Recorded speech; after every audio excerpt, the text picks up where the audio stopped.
وہاں کی انسٹالیشنز ہیں حساس ترین بو شہر میں، وہاں تو تقریباً کافی سارے رشین ان کے ساتھ مل کر کام کر رہے ہیں، تو وہاں اٹیک نہ کیجیے گا. پھر چائنا نے بڑی امپورٹنٹ سٹیٹمنٹس دی ہیں. تو کیا آپ دیکھ رہے ہیں خطے کے توازن کو اس لحاظ سے باقی جو اہم ترین پلیئرز ہیں ان کے پوائنٹ آف ویو کو سامنے رکھتے ہوئے؟ انہوں نے تو اپنا اظہار کر دیا ہے، چائنا ہو رشیا ہو، انہوں نے بھی اس اسرائیلی ایگریشن کو کنڈیم کیا ہے، اور رشیا نے میڈیشن کی بھی آفر کی ہے. تو یہ اگر یہ آگے بڑھتی ہے بات تو اچھی بات ہے، لیکن فوری طور پہ یہ جو اس وقت ایک جو ٹٹ فار ٹیٹ ہو رہا ہے اس کو بند ہونا چاہیے اور مذاکرات کی طرف جائیں. اور ایران کا جو نیوکلیر پروگرام ہے وہ آلریڈی IAEA سیف گارڈز کے انڈر ہے، اور ان پہ اسرائیل کر رہا ہے تو ایک طرح سے وہ انٹرنیشنل لاء کی خلاف ورزی کر رہا ہے. یہ بہت ضروری ہے کہ اس بات کو سمجھا جائے. اور جو نیوکلیر انسٹالیشنز پہ حملہ ہے اس سے ریڈیشن پھیلنے کا احتمال ہو سکتا ہے، جس سے لاکھوں انسانوں کی زندگیوں کو خطرہ ہو جائے گا. اس بات پہ جو ہے توجہ دینے کی ضرورت ہے.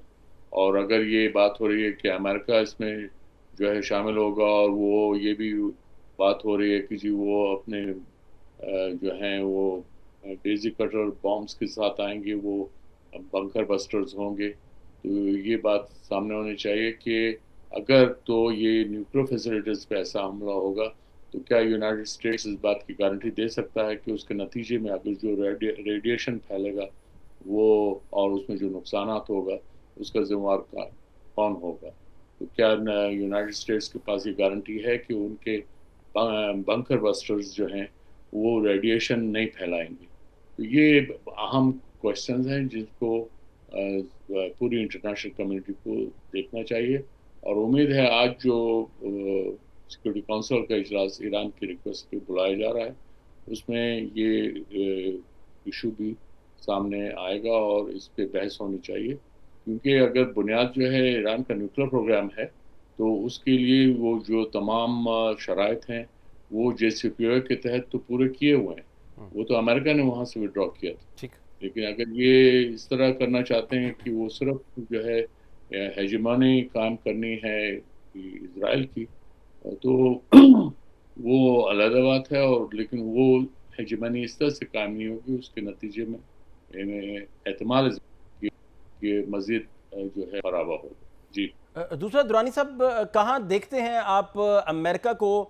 آپ کی دانش میں یا آپ کی کیلکولیشن کے مطابق کتنے % چانسز موجود ہیں کہ امریکہ اس جنگ میں کودے؟ یا پھر اگر اسے ریورسلی پوچھ لیں تو ایران جب تک اس کی کسی بھی انسٹالیشن کو، وہ قطر میں ہو وہ عراق میں ہو، جب تک ٹچ نہیں کر رہا، وہ آبنائے ہرمز کو بالکل بند نہیں کر رہا، تو کوئی جواز نہیں ہے امریکہ کے اس جنگ میں کودنے کا؟ اس ایکویشن کو آپ کیسے دیکھتے ہیں؟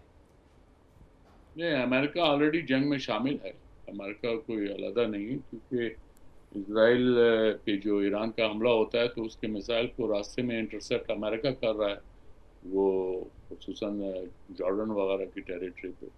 تو اس لیے یہ کہنا کہ امریکہ شامل نہیں، شامل ہے.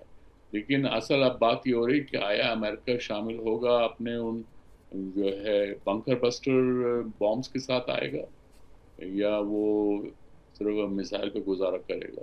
یہ ابھی دیکھنا ہے.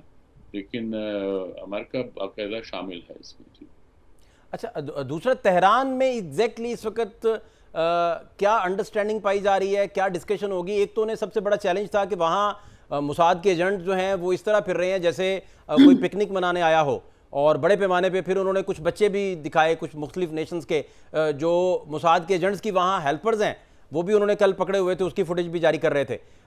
تہران میں ایگزیکٹلی کیا تھنکنگ پائی جاتی ہے اس وقت؟ اگر وہ مذاکرات پہ بیٹھتے ہیں تو اس کی کیا شرائط آپ کی دانش میں ہو سکتی ہیں؟ کیا ڈسکشن ہو سکتا ہے؟ آؤٹ کم کیا اس میں سے آئے گا؟ تہران کیا سوچ رہا ہوگا ایگزیکٹلی؟ دیکھیے، تو واضح کیا ہے کہ وہ مذاکرات کے لیے تیار، لیکن اس کے لیے ہاسٹیلٹی کا جو ہے بند ہونا، اٹیکس کا بند ہونا ضروری ہے. تو میرے خیال میں اسرائیل پہ یہ لازم ہے، اس پہ دباؤ ہونا چاہیے کہ وہ اپنے اٹیکس بند کر. مذاکرات تو تبھی ہو سکیں گے. جی اور آپ نے بڑی اچھی بات کی کہ آپ کہہ رہے تھے کہ بھائی ایسٹیمیٹ نہیں ہم کر سکتے، لیکن اوورآل خطے میں اس سارے معاملات میں پاکستان کا رول آپ پھر کیا دیکھ رہے ہیں؟ پاکستان نے تو پہلے دن ہی واضح کر دیا، پاکستان نے اسرائیلی اگریشن کو کنڈیم کیا ہے، ایران کے لوگوں اور حکومت کے ساتھ یکجہتی کا اظہار کیا، اور اس بات پہ زور دیا ہے کہ تمام ممالک جو ہیں وہ اپنا رول ادا کریں، اور اس میں جو ہے میرے خیال میں ضرورت اس بات کی ہے کہ او آئی سی کا جو اجلاس ہے، ایمرجنسی اجلاس، وہ ہونا چاہیے، اور اس معاملے پہ بڑے سیریس طریقے سے گفتگو ہونی چاہیے، اور او آئی سی جو ہے ایسے اقدامات تجویز کریں جس سے اسرائیل کو جو ہے منع کیا جا سکے، اور اس میں بعض پریکٹیکل ایکشن بھی ہو سکتے ہیں، انکلوڈنگ سینکشنز یا آئل امبارگوز، جو بھی ہو سکتا ہے وہ کریں، لیکن اس میں کیونکہ آج ایران ہے، کل کوئی اور ملک ہوگا، یہ اس طرح کی لبرٹی اگر اسرائیل کو دے دی گئی تو وہ پھر شتر بے مہار کی طرح ادھر ادھر پھرتا رہے گا۔